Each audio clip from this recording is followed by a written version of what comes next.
Understanding Samadhi, Part 1. What is Samadhi? By Dr. Lisa Love.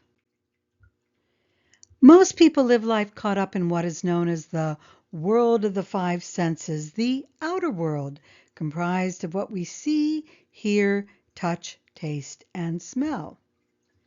This manifest world consumes most people's time and attention as they try to understand how to survive in the world, get along with others, and achieve and maintain enough power to get what they want. But the stress of this world rarely brings the happiness and peace we are seeking as we attempt to juggle and manage the demands of this world. Eventually, we may question the world of the five senses and ask, is this all there is? Is life merely about eat, drink, and be merry as a means to helping us cope with the constant stress of daily life? And after we have done enough of this, do we simply drop our bodies and go to a heaven of some sorts, or, God forbid, a hell? Or worse, do we just become worm food? Is there more to life than what the realm of the five senses reveals to us? If so, what?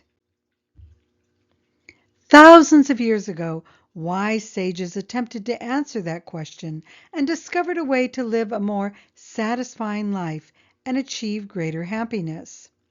Their answers were passed on from generation to generation and eventually written down by a sage or rishi known as Patanjali. The answers and the way to true happiness and peace they discovered involved a different approach than most people engage in.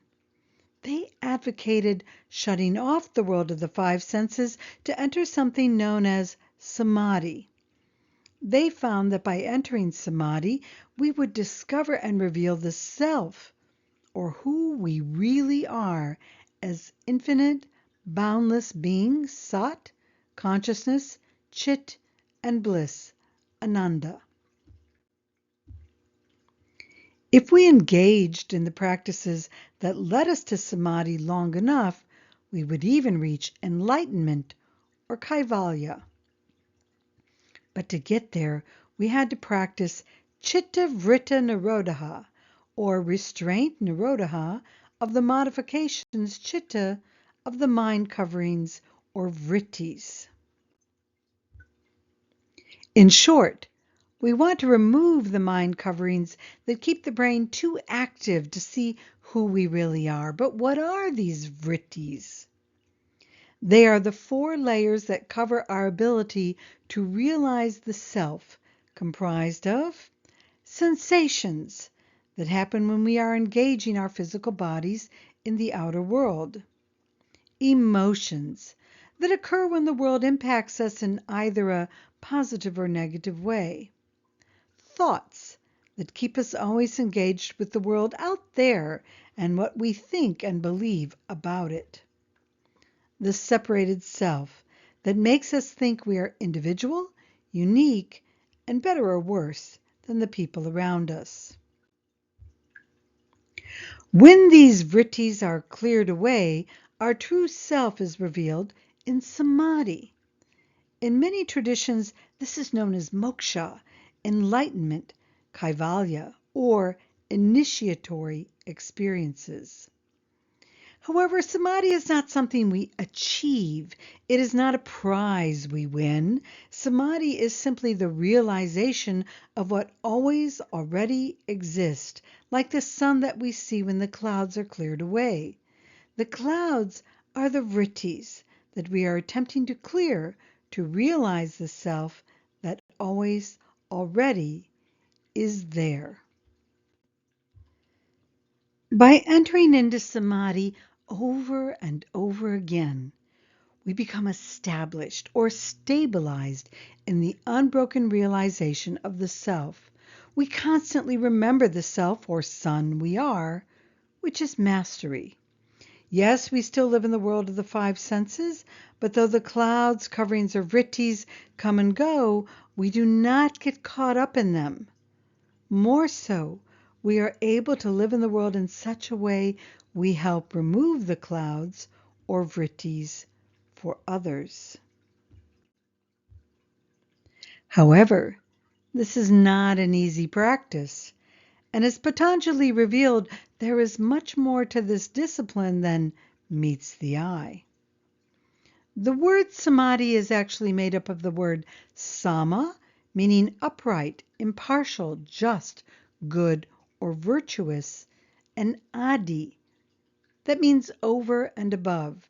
So we might say that samadhi is the revelation of the virtuous, just, good, impartial self, that like the sun may appear at first to be over and above us. The more we enter samadhi, however, the more we experience that self inside us. Christ in you, the hope of glory, and the kingdom of God is within you, the Christian Bible says. So it is not just a matter of restraining or rising above the vrittis, sensations, emotions, thoughts, sense of separated self, that block the self. It is a matter of becoming that self by infusing our realization of being the self into all the vrittis, so we reveal the self we always already are into the manifested world. So the future videos are going to help us not only understand samadhi, they're going to help us learn how to experience samadhi. So I invite you to continue to look for all the videos in this series. And I want to quickly go through the credits. This video was created by myself, Dr. Lisa Love. The photos are from these various sources and were paid for use, as well as the videos from storyblocks.com. And if you enjoy this video, support this work. I need help to write more books and do more videos, and when you do help me, you get copies of charts, books, and an inside look into our process and what's next. You can support us by becoming a patron at Soul to Spirit, or you can visit our website, Soul to Spirit. If you enjoy this YouTube channel, subscribe, like, comment, share. Thanks for watching.